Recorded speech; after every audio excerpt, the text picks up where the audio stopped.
সিবিআইয়ের কাজ করে যাবে।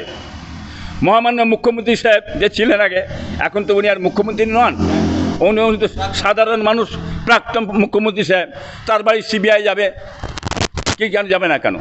খোঁজ খবর নেবে কোথায় কী আছে না আছে, কি বুঝলেন?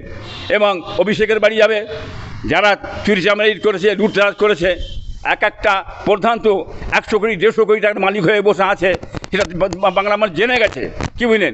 অতএব সব জায়গাতেই সিবিআই যাবে, এটা জেনে রেখে দেবেন। তেনার বাড়ি গেছেন, তালাশ করছেন কি আছে না আছে, খোঁজখবর নিচ্ছেন। এখন বুঝুক মহামান্য মুখ্যমন্ত্রী সাহেব, বুঝুক, কি বুঝলেন?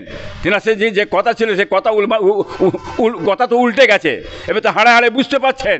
আমরা সাবধান করেছিলেন তো, আমাদের সাবধানতার লাইনে, হ্যাঁ। অতএব যাবে, তারা তালাশ করবে, সত্যিকারের সঠিক তালাশটা হোক, কি বুঝলেন?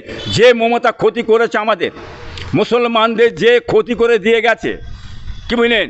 মুসলমানদের যে উনি ভিতরি যে ক্ষতি করে গেছে, মুসলমান ধর্মের বুড়ি মমতা মুসলমান ধর্মের ভিতরি যে ক্ষতিটা করে দিয়ে গেছে, সে ক্ষতি শেষ নেই।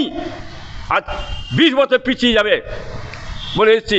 মুসলমান যে ক্ষতি করে গেছে মমতা, আর বিজেপি যে ক্ষতি করছে, বিজেপি এখন এসে সামনাসামনি ক্ষতি করছে, প্রকাশ্য ক্ষতি করছে, প্রকাশ্য মুসলমানদের উপরই অত্যাচার জুলুম হচ্ছে।